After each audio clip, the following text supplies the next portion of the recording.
Foolish girl, she gives away what she needs to survive. One day she'll starve. By the quiet bend of a flowing river stood a small hut made of mud and reeds. Inside lived Amina, an orphan with no family, no wealth, and no one to protect her from the cruelty of the world. Her parents had died when she was just a child, leaving her with nothing but an old cooking pot and a worn blanket. Yet every morning, as the village stirred awake, Amina greeted the sun with a gentle smile. Though she owned almost nothing, her heart was fuller than most. She would sit by the river and watch the water flow, speaking to it like an old friend. The villagers thought she was strange, talking to water and birds, but Amina didn't mind. She had learned long ago that kindness needed no audience. And the river seemed to listen, flowing steadily beside her humble home, patient and eternal. Each day, Amina cooked a small bowl of food, just enough to survive. She gathered wild vegetables from the forest, caught tiny fish from the river, and made simple meals over a small fire. But whenever travelers passed through the village, tired and hungry from their long journeys, she would split her meal in half without hesitation. "Food tastes better when shared," she would say with a warm smile, handing them her portion. The travelers would thank her deeply, their eyes filled with gratitude and surprise. But the villagers who watched from their doorways would laugh and shake their heads. "Foolish girl," they whispered, "she gives away what she needs to survive. One day she'll starve," another would add. But Amina never stopped. To her, a stranger's smile was worth more than a full stomach. And somehow, she always had just enough. When no travelers came, Amina fed the birds. She would scatter crumbs of bread around her hut, watching as sparrows and doves gathered fearlessly around her feet. She tossed small pieces of food into the river for the fish, who would swim up to the surface, their scales shimmering in the sunlight. "Even the smallest life matters," she would whisper softly, as if the creatures could understand her words. And perhaps they did. The children from the village would hide behind trees and mock her from afar. "Look at the crazy girl feeding animals," they would shout. "She talks to fish like they're people." Their laughter echoed across the riverbank, but Amina paid them no mind. She knew something they didn't. She knew that kindness was never wasted, even when given to those who could not speak. The animals never forgot her kindness. In the village square, whispers followed Amina like shadows wherever she walked. Women would stop their conversations and stare. Men would grunt and turn away. "Foolish girl," they muttered under their breath. "She'll starve one day, you'll see. Kindness won't save her when hunger comes knocking. She thinks she's better than us, always giving and smiling." The words were sharp, meant to cut, meant to shame. Amina heard them all, every cruel whisper, every mocking laugh, every judgmental stare. Her heart felt heavy sometimes, especially on the coldest nights. But she never responded with anger or bitterness. Instead, she walked on, head held high, her eyes fixed on the path ahead. She knew that their words revealed more about their own hearts than hers, and so she forgave them, even when they didn't ask for forgiveness. Some nights, hunger kept Amina awake. Her stomach would ache and twist painfully. Her hands trembled as she lay on her thin mat, listening to the sound of the river outside. The cold wind would seep through the cracks in her mud walls, making her shiver under her single worn blanket. Those were the hardest nights, when doubt tried to creep into her mind, when she wondered if the villagers were right, if kindness was just foolishness wearing a smile. But even in those dark moments, bitterness never entered her heart. She would close her eyes and remember the grateful faces of the travelers she had fed, the gentle sounds of the birds she had nurtured. "Giving is never a loss," she would whisper to herself until sleep finally came. And outside, the river continued to flow beside her, steady, patient, and somehow comforting. As time passed, something strange began to happen in the village. While others complained endlessly about their problems, their neighbors, their lives, Amina remained peaceful. Her face showed no signs of the bitterness that marked so many others. Despite having nothing, she seemed content. Despite being mocked, she remained kind. This peace, this unexplainable calm, unsettled the villagers deeply. How could someone with so little be so happy? How could someone treated so cruelly remain so gentle? Envy crept into their hearts, quiet at first, like a whisper in the dark. Then it grew louder, more poisonous, more dangerous. They began to resent her smile, her generosity, her unshakable spirit. Envy needed a target, and Amina became it. And soon that envy would seek a voice, a way to justify the darkness growing inside them. The storm was gathering. One evening, as the sun painted the sky orange and purple, a bent old woman appeared by the riverbank. No one had seen her arrive. She simply appeared, as if the shadows themselves had given birth to her. Her clothes were torn and dirty, hanging loosely on her thin frame. But her eyes were sharp and knowing, seeing everything and everyone. She stood silently at the edge of the water, watching the village with an intensity that made people uncomfortable. Children ran inside when they saw her. Adults whispered nervously from their windows. "Who is that strange woman?" they asked each other. "Where did she come from?" But no one approached her. No one offered help or welcome. They simply watched with suspicious eyes as the mysterious stranger stood by the river, waiting for something, or perhaps waiting for someone. The air felt heavy with expectation. Without question, without hesitation, Amina approached the old woman. While the entire village hid behind their doors and windows, Amina walked straight to the stranger with open arms and a warm smile. She offered food from her own small bowl, water from the river, and her only blanket to keep the old woman warm against the evening chill. "No one should face the night alone," Amina said gently, her voice filled with genuine concern. The old woman looked at her with those sharp, knowing eyes for a long moment. Then slowly, very slowly, she smiled. It was just a slight smile, barely visible in the fading light, but it carried weight, as if it meant more than Amina could possibly understand. The old woman accepted the gifts with trembling hands, but her eyes never left Amina's face, studying her, measuring her, seeing deep into her soul. As they sat together by the river, the old woman asked strange questions that seemed simple but felt heavy with meaning. "Why do you give when you have nothing?" she asked, her voice rough like stones grinding together. Amina thought for a moment, watching the river flow past them in the dimming light.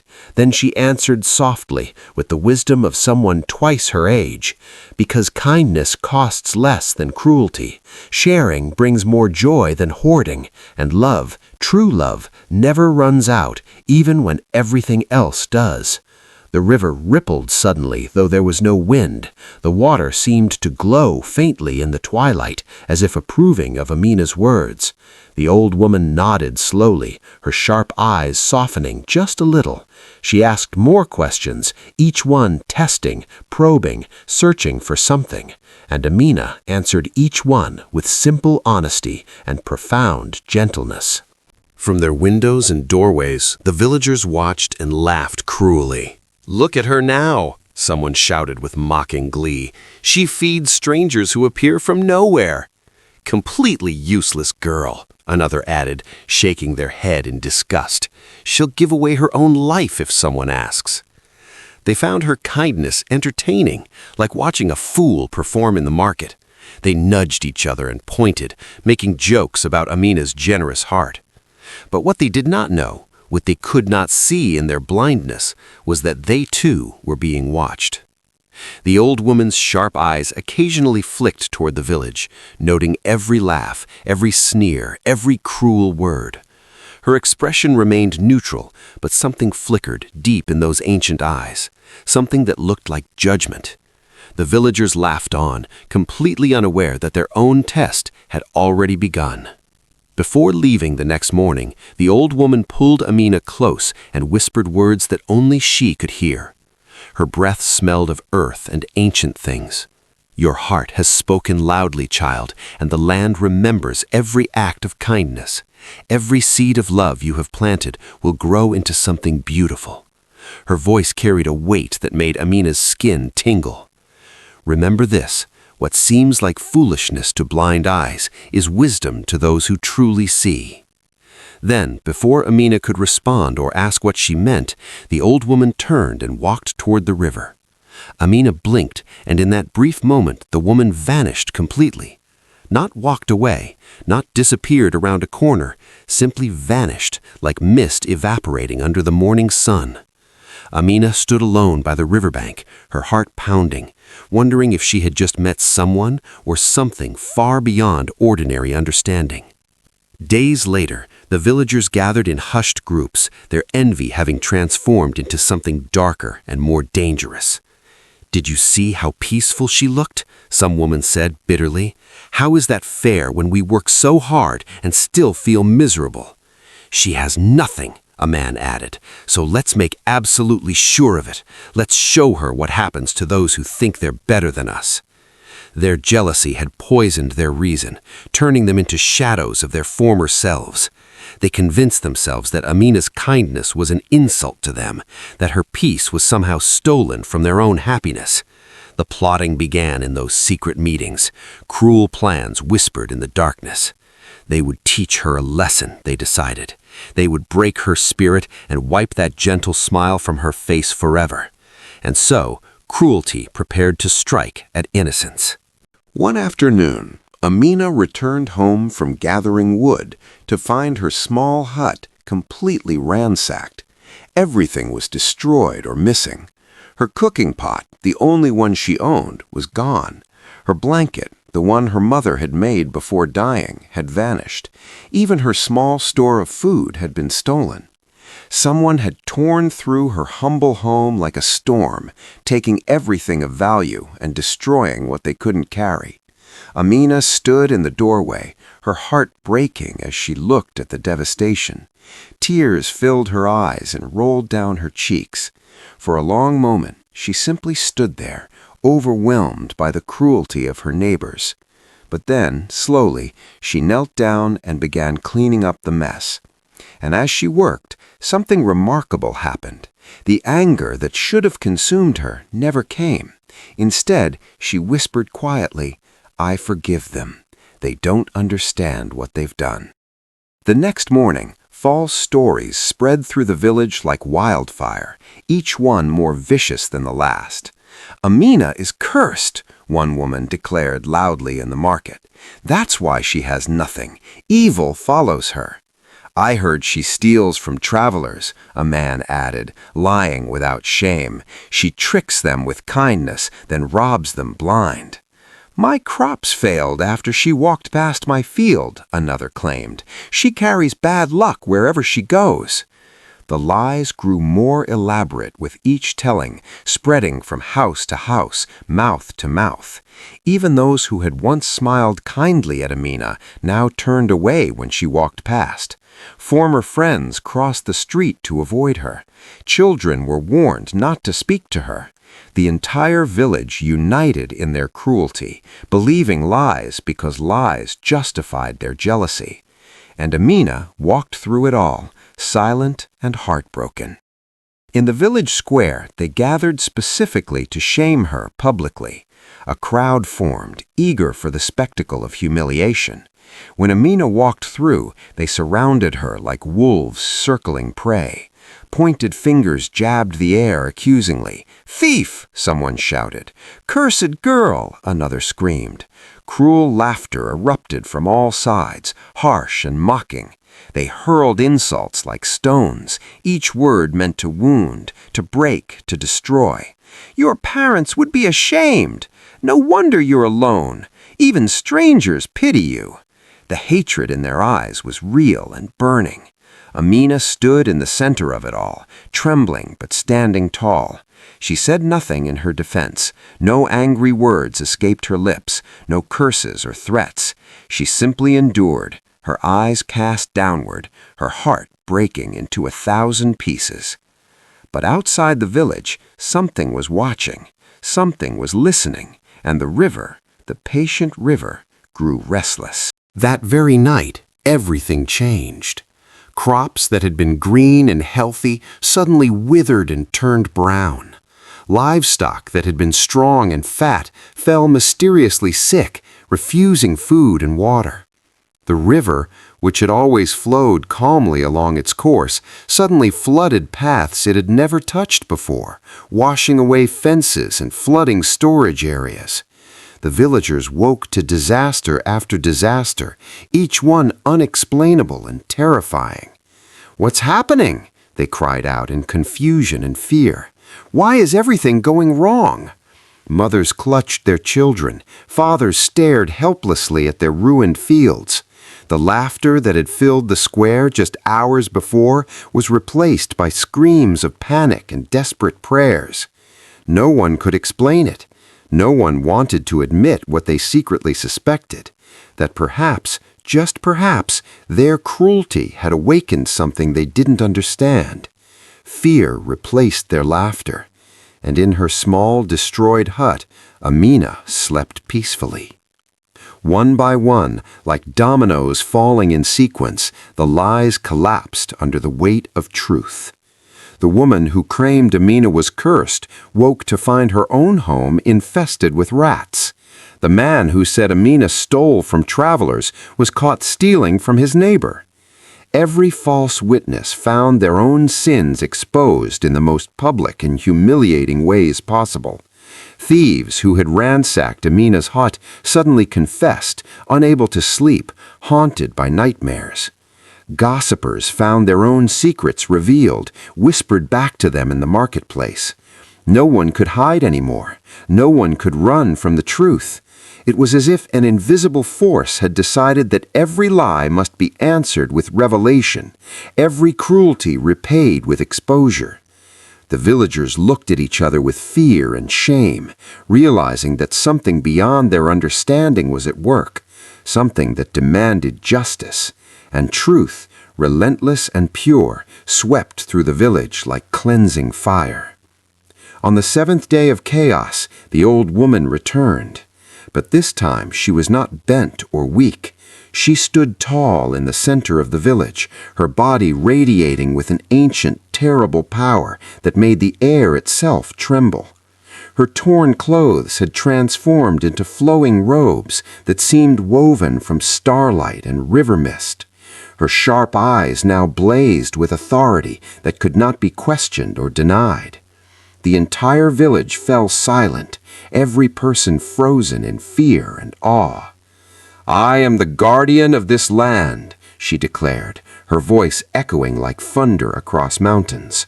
"I am the keeper of the river, the watcher of hearts, the measurer of souls. I have walked this earth for 1,000 years, testing those who live upon it."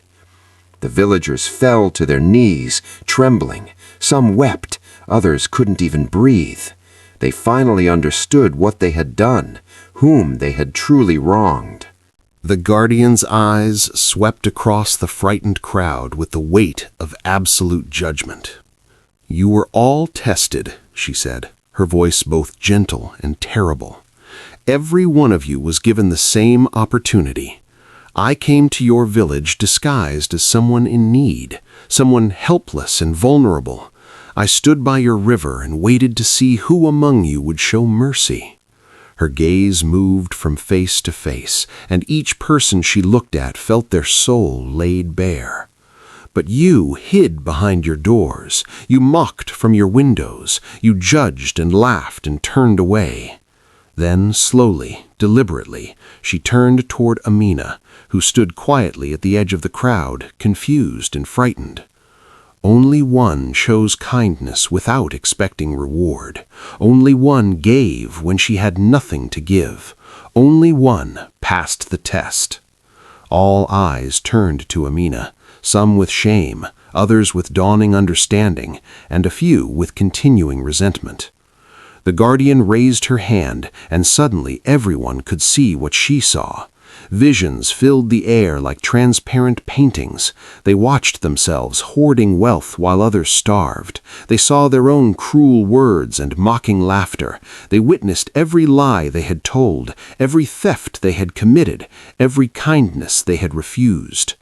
"The truth you must understand," the guardian said solemnly, "is that this village's prosperity has always depended on generosity and love. The river flows because hearts remain open. The land gives because hands remain willing to share. Your ancestors knew this. They built this village on the foundation of community and compassion." She paused, letting her words sink deep.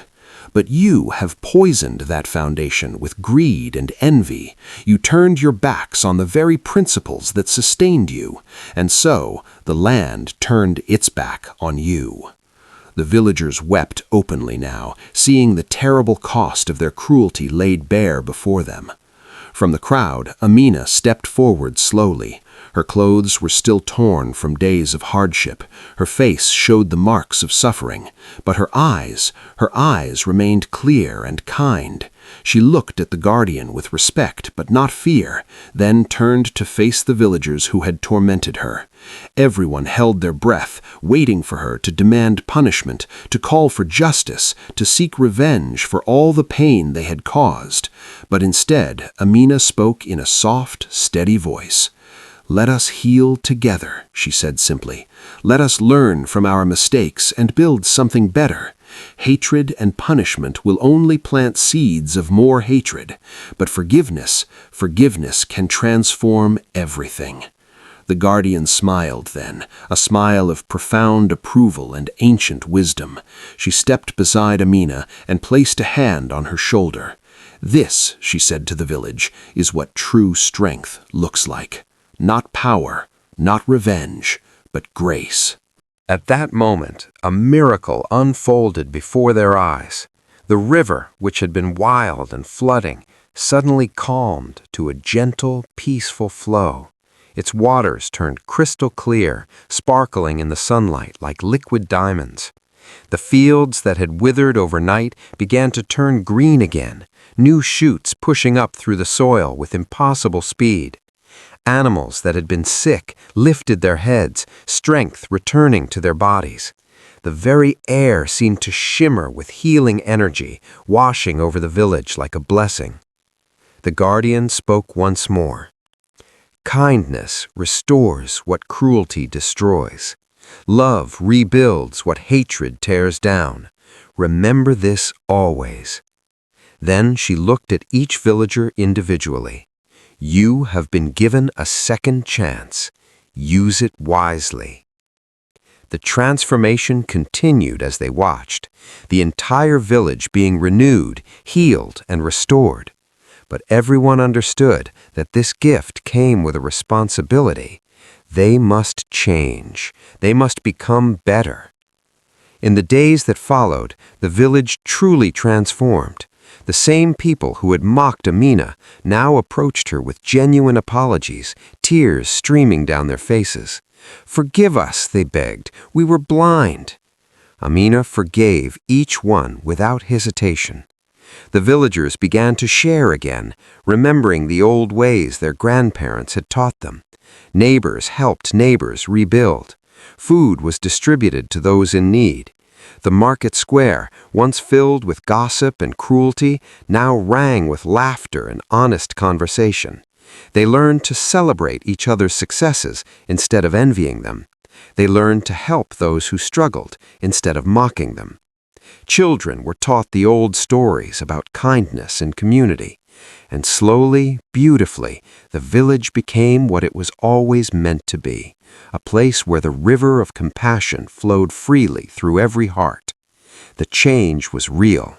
The transformation was complete. They had learned their lesson at last. The grateful villagers, humbled and changed, offered Amina wealth beyond measure. They wanted to give her land, gold, a position of honor and authority in the village. "You deserve everything," they said earnestly. "Please let us repay you for your suffering." But Amina smiled gently and refused most of their offers. She accepted only one thing, a small, sturdy home built by the riverbank, the place where she had always felt most at peace. "This is more than enough," she said with genuine contentment. "I don't need wealth or power. I only need a safe place to rest, the sound of the river, and the freedom to continue helping those who need it." The villagers built her the most beautiful small house they could create, pouring their love and gratitude into every brick and beam. And there Amina lived, still feeding travelers, still sharing her meals, still scattering crumbs for the birds.